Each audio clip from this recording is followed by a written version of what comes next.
관리번호 2번입니다. 수업 실현 시작하겠습니다. 네, 여러분. 오늘은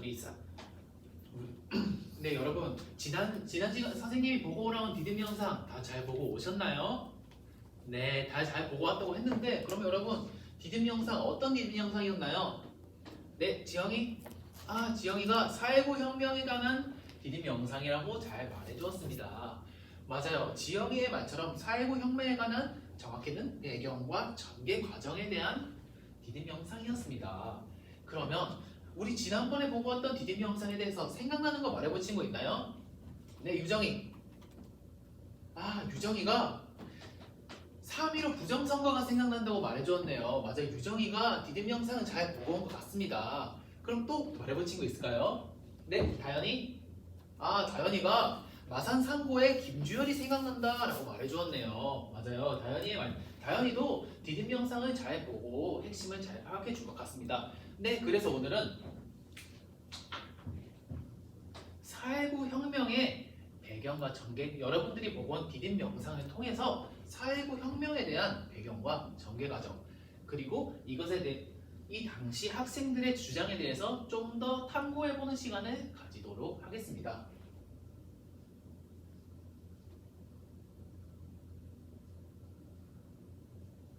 여러분들이 지난 시간에 여러분들이 보고 온 디딤 영상을 활용하기 위해 선생님이 자료 1번의 활동지를 준비해 보았습니다. 자료 1번의 활동지 모두 잘 가지고 있죠? 네, 모두 잘 가지고 있다고 말해줬는데, 그러면 활동지 작성을 해보는 시간을 갖도록 하겠습니다. 우선 활동지에 선생님이 추가적으로 자료를 두 가지 더 넣어놨습니다. 두 사료가 어떤 주장을 하는지, 누가 주장을 하는 것인지 출처에 유의하면서 읽어보도록 하겠습니다. 그리고 첫 번째 질문인 뭐라고 되어 있나요? 네, 4.19 혁명의 배경에 대해서 작성해보아라. 이것에 대해서 작성해보고, 두 번째 질문은 뭐라고 되어 있나요? 네, 4.19 혁명이 한국 민주주의에 어떤 영향을 끼쳤나? 이것에 대해서 작성을 해보도록 하겠습니다. 작성 시간 5분 주도록 하겠습니다. 네, 모두 다 잘 작성해 주었는데, 그러면 여러분들이 작성한 질문에 대한 발표를 하기 전에 사료에 대해서 같이 이야기를 해보는 시간 갖도록 할게요. 여러분, 사료를 보면은 누가 주장했나요? 네, 서울대 물리과 학생들이 주장했다고 잘 말해주었는데, 맞아요. 그럼 여러분들 자료 가를 통해 봤을 때 서울대 물리과 학생들은 무엇을 주장하고 있나요? 네, 유진이.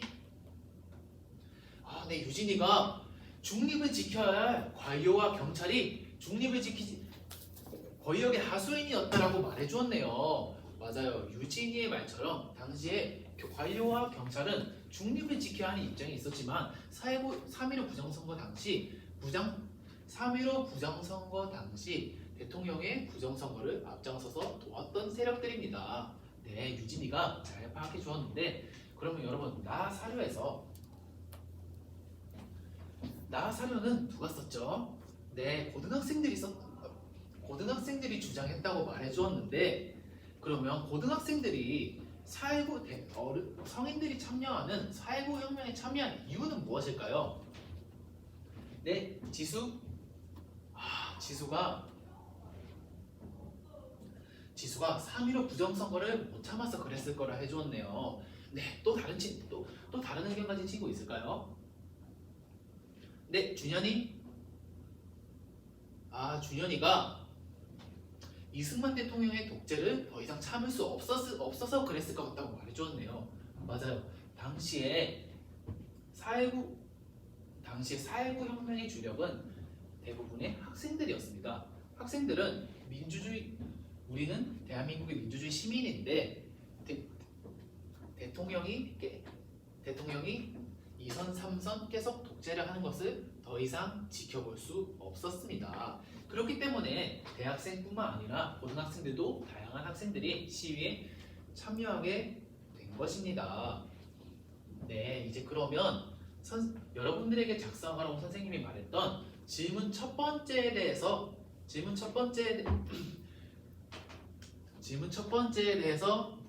발표를 들어보도록 하겠습니다. 질문 첫 번째, 4.19 혁명의 배경에 대해서 발표해 줄 친구 있나요? 다정이가 한번 발표해 보겠습니다. 다정이가 배경에 대해서 잘 말해 주었어요. 근데 선생님이 봤을 때 조금 다른 부분이 있는 것 같은데 한번 얘기해 볼 친구 있을까요? 다슬이가 손 들어줬네요. 다슬이 어떤 부분을 조금 더 조절했으면 좋을까요? 다슬이가 4.19 혁명의 배경은 3.15 부정선거가 핵심인데 다현이는 4.4.5.2 개헌이라고 조금 다르게 말해 주었다고 했네요. 네, 다슬이가 다현이의 발표에서 4.19 혁명의 배경에 대한 부분을 잘 찾아준 것 같습니다. 네, 이렇게 4.19 혁명의 배경은 여러분이 말했던 것처럼 핵심은 3.15 부정선거였습니다.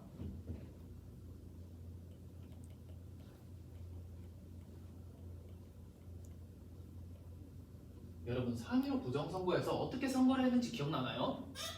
네, 여러분 크게 잘 말해줬습니다. 투표용을 바꿔치거나 3인조, 5인조로 같이 투표를 했다. 맞아요.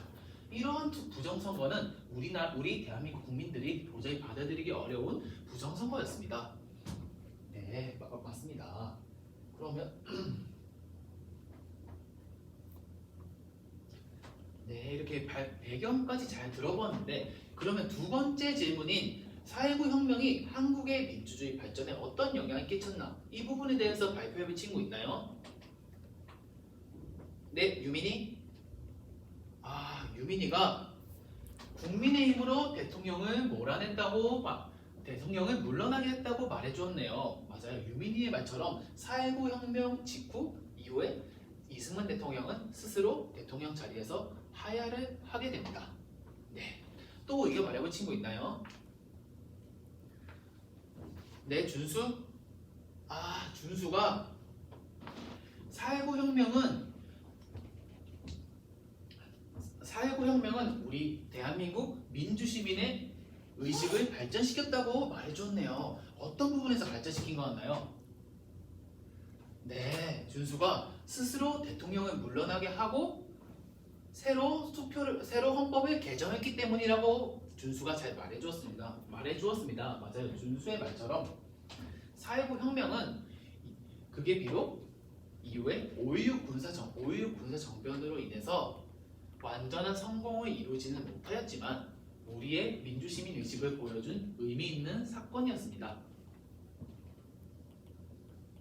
네, 의미 있는 사건이었습니다. 네, 이렇게 여러분들이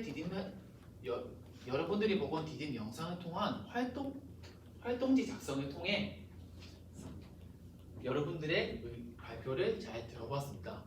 이제 여러분들과 이야기를 통해 4.19 혁명의 배경 그리고 전개 과정에 대해서 쭉 정리해보는 시간을 가지도록 할게요. 여러분, 배경은 우리 앞서 말했듯이 3.15 부정선거가 핵심이었습니다. 3.15 부정선거를 통해 시민들은 분노를 하게 되고 특히 경남 지역에서 시위가 확산되게 됩니다.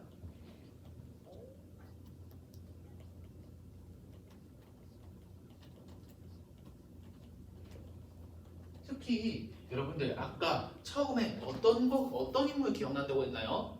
맞아요. 여러분 모두 김주열이라고 잘 말해주었는데 맞아요. 특히 시위가 진행되던 중에 갑자기 김주열 학생의 시신을 발견한 마산 시민들이 분노를 하게 됩니다. 이렇게 해서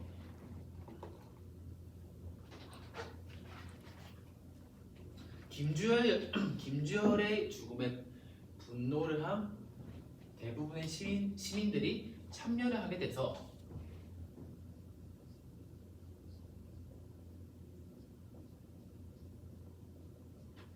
결국에 이후에는 이승만 대통령이 하야하게 되고 결국에는 4.19 혁명이 끝나게 됩니다. 네, 이렇게 4.19 혁명의 배경과 전개 과정에 대해서 여러분들과 같이 정리를 해보았습니다. 그러면 이제 이어서 바로 4.19 혁명 이후에 어떤 다양한 사회적인 요구들이 나왔는지에 대해서 알아보도록 하겠습니다. 네, 지금까지 사회부혁명 이후에 다양한 각계각층의 사회적, 민주적 요구를 들어보았습니다. 이제 이어서 가상뉴스, 가상 인터뷰 기사 쓰기를 통해서 사회부혁명 이후에 어떤 민주적인 다양한 요구들이 있었는지 한번 취재해보는 시간을 가지도록 하겠습니다. 가상 인터뷰 기사 작성.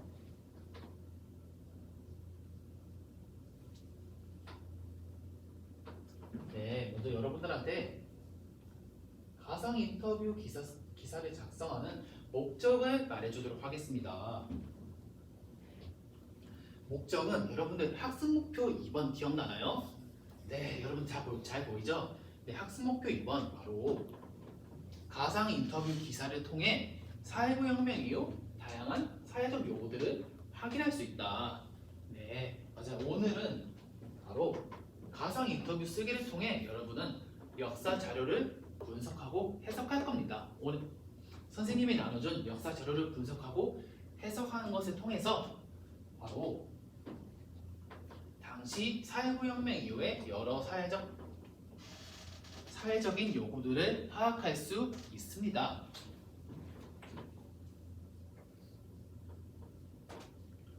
그러면 활동 방법에 대해서 안내해 주도록 할게요. 활동 방법은 여러분들 활동지 자료 3번 다 가지고 있나요? 네, 잘 가지고 있다고 말해줬는데 먼저 첫 번째는 인터뷰의 대상을 선정하는 겁니다. 내가 정한 인터뷰의 대상을 선정하는 것입니다.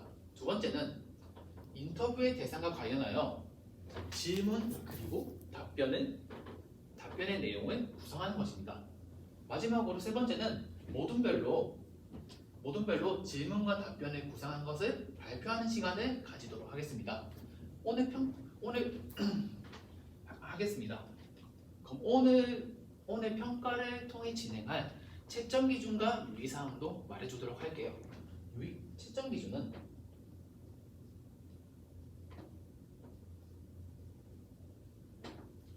첫 번째는 역사적 사실에 부합해야 한다. 오늘 당시 사회부혁명 이후 요구되었던 요구사항들과 같은 역사적 사실에 부합해야 합니다. 채점 기준 두 번째는 질문과 답변을 창의적으로 구성해야 한다. 질문과 답변을 창의적으로 구성하여 진행해 주어야 합니다. 채점 기준 세 번째는 가상 인터뷰 기사 쓰기의 형식을 준수하여야 한다. 네, 이렇게 채점 기준까지 안내해 주었는데 그 다음으로 유의사항도 말해주도록 할게요. 유의사항 첫 번째는 바로 모둠별로 협력해야 한다. 오늘 활동은 모둠별로 진행하는 활동입니다. 모둠별로 역할을 적절히 분배해서 협력하여 진행하도록 하겠습니다. 유의사항 두 번째는 당시의 역사적 상황을 감정이입적으로 생각해서 반영해야 한다. 당시에 우리가 지금 인터뷰를 쓰는 건 당시 1960년대입니다. 1960년대 다양한 사회적인 요구들에 대해서 감정이입적으로 바라보아서 인터뷰를 작성해 주어야 합니다. 네, 이렇게 활동 시간 선생님이 10분 주도록 할게요. 그러면 활동 진행하면서 모르는 것이 있으면 선생님께 질문을 해주도록 하겠습니다. 네, 비상모둠. 비상모둠. 어떤 사회운동을 선택해야 할지 모르겠다고요? 좀 더 나에게 와닿는 사건은 어떤 건가요? 학생들의 요구사항이 더 와닿는다고요? 맞아요. 당시에 그런 학생들도 여러분들 같은 학생이니까 그 부분이 좀 더 와닿을 수 있을 것 같습니다. 그러면 학생들이 요구했던 부분에 대해서 이 질문과 답변을 구성해주면 좋을 것 같습니다. 네, 비상모둠의 발표 기대해 보도록 하겠습니다. 네, 여러분 활동 시간 3분 정도 남았는데 더 시간 필요한 모둠 있나요? 네, 여러분 모두 3분 내에 다 마무리할 수 있을 것 같다고 해줬는데 그러면 3분 동안 여러분들의 3분 동안 마무리하고 여러분들의 발표 들어보도록 하겠습니다. 네, 여러분 시간이 종료되었는데 그러면 순서 먼저 발표해보고 싶은 모둠 있나요? 네, 비상모둠이 발표를 해보고 싶다고 했는데 그럼 비상모둠의 발표 들어보도록 하겠습니다. 네, 비상모둠의 발표 잘 들어보았는데 선생님이 여러분들과 같이 이야기를 해보도록 할게요.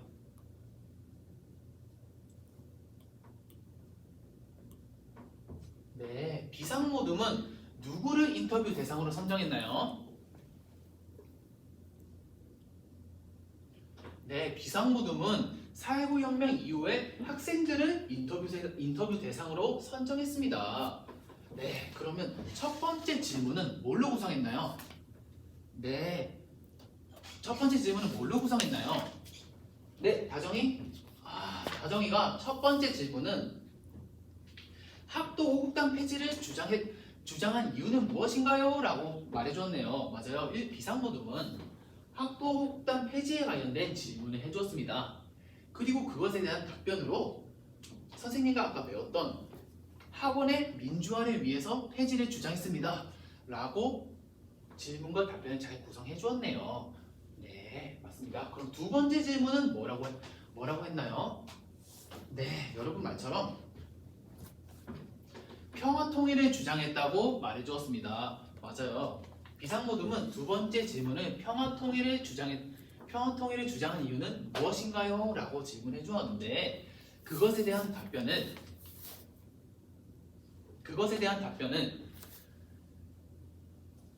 이승만 대통령의 독재가 끝난 지금 평화 통일을 이룰 적절한 시기여서 그랬다라고 창의적으로 답변을 잘해 주었습니다. 비상모둠의 발표는 선생님과 아까 배웠던 자료를 잘 분석해서 역사적 사실을 잘 반영해 주었습니다. 그리고 답변에 대해서도 평화 통일에 관한 부분에서 창의적으로 잘 질문과 답변을 잘 구성해 주었습니다. 네, 그리고 비상모둠은 질문과 답변이라는 형식도 잘 준수하였는데 네, 이렇게 비상모둠의 발표를 잘 듣고 이야기를 나눠보았습니다. 네, 이렇게 여러분들의 발표를 다 잘 들어보았는데 오늘은 4.19 여러분들이 보고 온 디딤 영상을 통해서 4.19 혁명의 배경과 전개 과정에 대해서 알아봤습니다. 그리고 4.19 혁명 이후에 어떤 다양한 사회적인 요구들이 나오는지 분출되었는지 배워보았습니다. 그리고 그것을 가상 인터뷰 기사 쓰기를 통해서 같이 이야기를 나눠보았는데 다음 시간에는 5.16 군사정변에 대해서 배워보도록 하겠습니다. 네, 오늘 수업 실현 마치도록 하겠습니다.